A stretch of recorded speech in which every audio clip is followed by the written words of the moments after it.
My husband only loved me when I looked the way he wanted. When I stopped living for him and chose myself, I realized our marriage was over. My husband, 34M, and I, 32F, have been married for 5 years, together for 7. We have a beautiful 3-year-old son who means everything to me. From the outside, our life looks pretty solid. Happy family, stability, love. But behind closed doors, things have been unraveling for a while, and now I'm questioning if this marriage is even worth saving. After having our son, everything changed for me. Like a lot of new moms, I struggled with my body, my energy, my sense of self. Losing the baby weight wasn't my priority. I was just trying to survive those exhausting early months while figuring out how to be a good mom. I also went through a rough patch with postpartum blues, which made everything feel even heavier.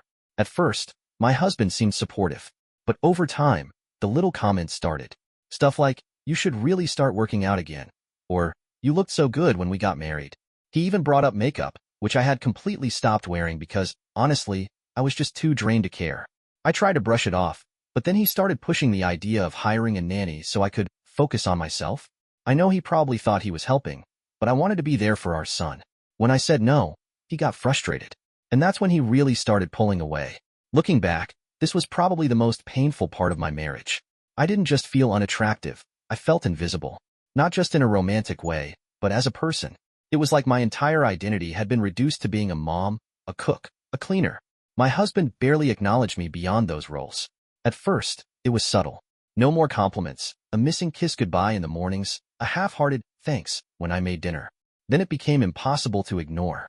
He stopped sitting next to me on the couch, choosing instead to scroll through his phone in another chair or another room. If I leaned in for a kiss, he'd give me a quick peck and immediately pull away, like it was an obligation. The intimacy disappeared completely. No hugs, no playful touches, no random, "I love you," in passing. Nights in bed became lonelier than I ever thought possible. I would curl up on my side, hoping, just hoping, he might reach out to hold me, but he never did. Sometimes I'd pretend to be asleep, just so I wouldn't have to feel the sting of lying there, listening to him scroll on his phone until he eventually turned his back to me. I tried to talk to him, over and over again. One night, when our son was around 18 months old, I finally broke. We were lying in bed, and the silence between us was unbearable. I turned to him, my voice shaking. "Do you even love me anymore?" He sighed, didn't even look at me. "Of course I do." "Then why don't you act like it?" I asked, my throat tight with unshed tears. "Why don't you touch me, hold me, anything?" That's when he finally looked at me. His expression was cold. "I don't know what you want me to say. You've changed." His words hit like a slap.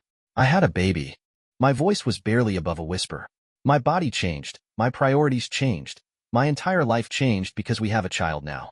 But I'm still me. He shrugged. "I know." And then he just rolled over. I stared at the ceiling that night, crying so quietly I didn't even bother wiping the tears away. And it wasn't just the lack of affection. The emotional connection was gone. I used to tell him everything, random thoughts, funny things I saw online, silly little inside jokes. But after months of disinterest, I stopped trying. Talking to him felt like talking to a wall. There were so many moments that chipped away at me. Once, I asked him to watch our son so I could take a bath. Just one bath. When I came out, I found our toddler crying on the floor while my husband sat on the couch, glued to his phone. "He's been fussing for like 5 minutes, he said. I didn't know what to do. Another time, I spent over an hour doing my hair and makeup for a rare night out with friends. I hadn't gotten dressed up in months. When I walked downstairs, he glanced at me and said, "You're going like that?" I laughed, thinking he was joking. He wasn't. I don't know if he even realized how deeply his words hurt me, or if he just didn't care. Either way, every little moment, every careless comment, every time he ignored me, felt like another nail in the coffin of my self-worth.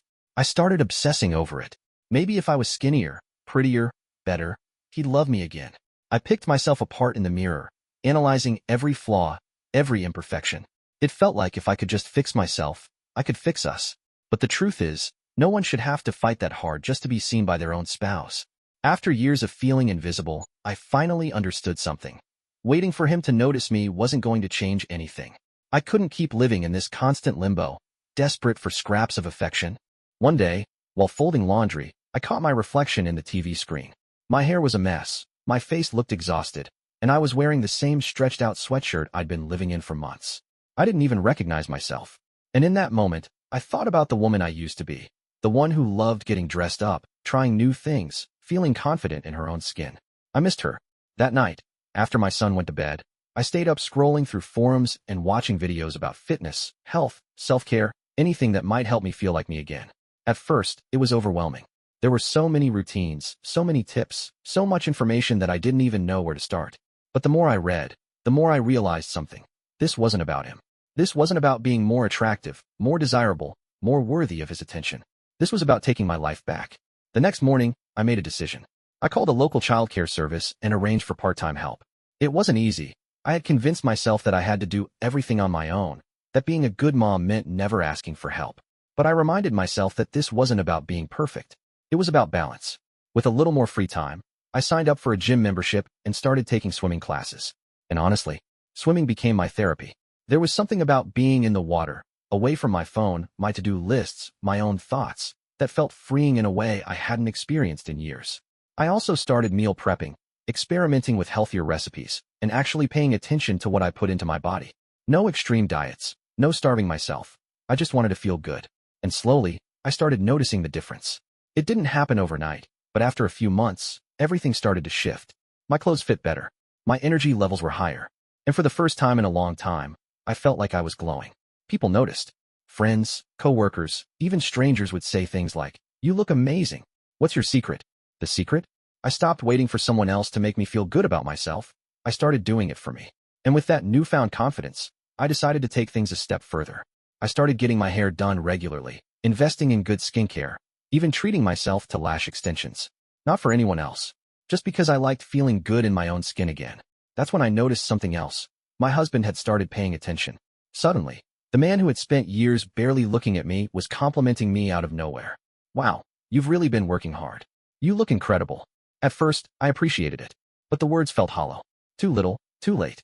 Then, one night, as I was getting ready to go out with some friends, he came up behind me, wrapped his arms around my waist, and kissed my neck. "You look stunning," he whispered. And I froze. For years, I had begged for this kind of attention. I had spent so many nights wondering why he wouldn't hold me, why he wouldn't see me. And now that I finally had it, all I could think about were the nights I cried myself to sleep. The mornings he barely looked at me. The times he made me feel like I was nothing. "What's wrong?" he asked when I didn't react. "Nothing," I lied, forcing a smile. But inside, I was screaming. "Why now? Why not when I needed you the most?" That's when the love bombing started. Flowers, date nights, sweet texts in the middle of the day. On paper, it should have been everything I wanted. But instead of feeling loved, I felt angry. Every kiss reminded me of the months I spent feeling unwanted. Every compliment felt like a band-aid over a wound that was still bleeding. Then, one evening, after he brought me another bouquet of flowers, it hit me. I wasn't doing any of this for him. The workouts, the self-care, the new habits, none of it was about making him love me again. It was about me finding myself again. And I had. I stood there, holding the flowers, staring at the man I used to worship, and felt nothing. No anger, no sadness, no excitement, just emptiness. And in that moment, I realized something that should have terrified me. I didn't need him anymore. Not for validation, not for affection, not for anything. For the first time in years, I wasn't trying to be the woman he wanted. I was finally becoming the woman I wanted to be. That's when I knew I had to make a decision. Staying in this marriage felt like trying to force myself into a past that no longer fit. I wasn't the same person I was when we got married, and honestly, neither was he. I realized something that hit me like a ton of bricks. I loved the idea of our marriage more than the reality of it. And no amount of flowers, date nights, or sweet words could change that. It was freeing to know that I didn't need his validation anymore. But it also left me with a terrifying question. What now? Could I keep living like this, knowing the foundation of our marriage wasn't as solid as I once believed? Could I forgive him for the way he treated me when I was at my lowest? For days, I wrestled with those questions, trying to convince myself that maybe, just maybe, things could get better. That his sudden efforts were real, that they meant something. But the other part of me, the part that remembered every cold glance, every dismissive comment, every night I cried myself to sleep, knew that some things can't be undone. The breaking point came one night when we were sitting in the living room after putting our son to bed. He handed me a cup of tea, sat down next to me, and casually said, "I've been thinking, maybe we should start trying for another baby." I just stared at him. "Another baby?" "Yeah," he said, smiling like this was a perfectly normal conversation. "I think it'd be good for us. I mean, look at how far we've come. You've worked so hard, and you look amazing. Things are finally getting back to normal." Normal? Did he really think this was normal? That a few months of effort could erase years of neglect? That having another baby would magically fix everything? I set the tea down and took a deep breath. Do you really think having another baby is a good idea right now? Why not? He shrugged. We're in a good place. You're happy. I'm happy. And we already know you can bounce back after pregnancy. There it was. The confirmation of everything I had been dreading. This wasn't about us, our relationship, or our family. It was about appearances. About the fact that I had bounced back and could do it again. That's not why I worked so hard, I said quietly, my voice shaking. He frowned. What do you mean? I didn't lose the weight for you, I said, finally letting the words spill out. I didn't start taking care of myself so you'd love me again. I did it for me. Because I was tired of feeling invisible. Because I wanted to feel good about myself, no matter what you thought. His face twisted in confusion. Okay, but I do notice you now. Isn't that what matters? I love you, and I'm showing it now. Doesn't that count for something? It's not enough, I said, my throat tightening. You didn't love me when I needed you the most. You couldn't even hold my hand when I was struggling. You only started showing me affection when I looked the way you wanted me to. That's not love, that's convenience. His expression hardened. That's not fair. I was going through my own stuff too, you know? It wasn't easy for me either. I know, I said, my voice breaking, but I didn't give up on you. I still showed up, every single day, even when I had nothing left to give. And you didn't. You gave up on me the second I didn't fit into your idea of what a wife should be. He didn't say anything. He just sat there, staring at me, as silence stretched between us. And that was it. That was the moment I knew our marriage was over. The next morning, I told him I wanted a divorce. He panicked. He tried to apologize, to promise he'd change, to say all the things I had once begged to hear. But it was too late. His words felt empty, just noise, just a last-ditch effort to keep me from walking away. I'm not doing this to punish you, I said. I'm doing this because I need to take care of myself. I've spent years trying to make this work, but I can't keep sacrificing my happiness and self-worth for a marriage that doesn't feel right anymore. He looked at me, a mix of anger and sadness in his eyes. What about our son? He asked. Don't you think he deserves a family? I took a deep breath. He deserves parents who are happy. I met his gaze, my voice steady, even if that means we're not together.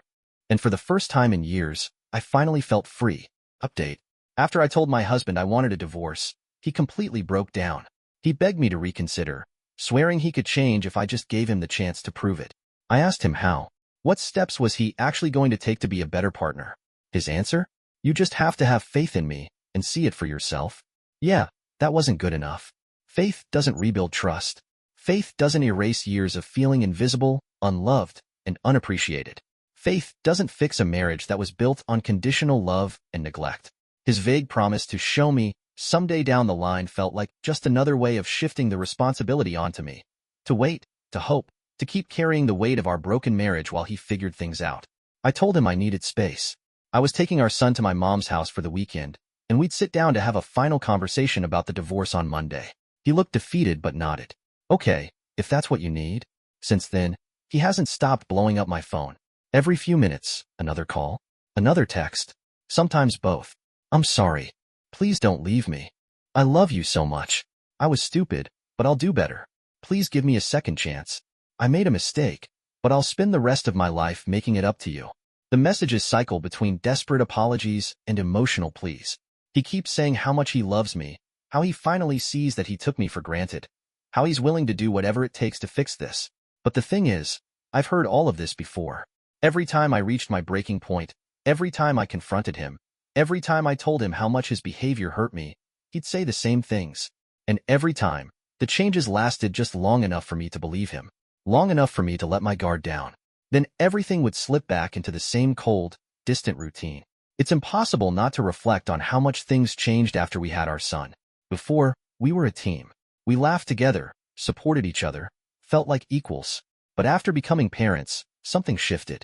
I poured everything I had into raising our baby and adjusting to our new life, while he just pulled further and further away. I never wanted grand gestures or expensive gifts. I didn't need him to worship the ground I walked on. I just needed love, loyalty, respect. I needed to know that I mattered to him, that he still saw me, not just as the mother of his child, but as his partner. But instead of love, I got criticism. Instead of loyalty, I got coldness. Instead of respect, I got indifference. Now, sitting in my mom's guest room, watching my son play on the floor, I feel something I haven't felt in years, clarity. I know now that I gave him more chances than he deserved. I know I finally reached my limit. And if this really is the end, I know I'll be okay. I'm financially independent. I have an incredible support system. My mom has already told me she'll be here for whatever I need. And my friends have surrounded me with love and encouragement. Most importantly, I want my husband to stay in our son's life. He's always been a good dad, and I would never take that away from him. Our son deserves a strong relationship with his father, even if we can't make our marriage work. But I can't stay married to someone who only loves me when I fit his idea of what a wife should be. I can't be with someone who doesn't respect me as a person, who only values me when I look the way he wants me to. On Monday, when I go back home, I'll sit down with him and have the hard conversation. I'll tell him this isn't about spite or anger. It's about choosing myself for once. I'll tell him that I hope he grows, that I hope he learns, that I hope he truly becomes the partner he claims he wants to be, even if it's for someone else in the future. Because as painful as this is, staying in this marriage would hurt so much more in the long run.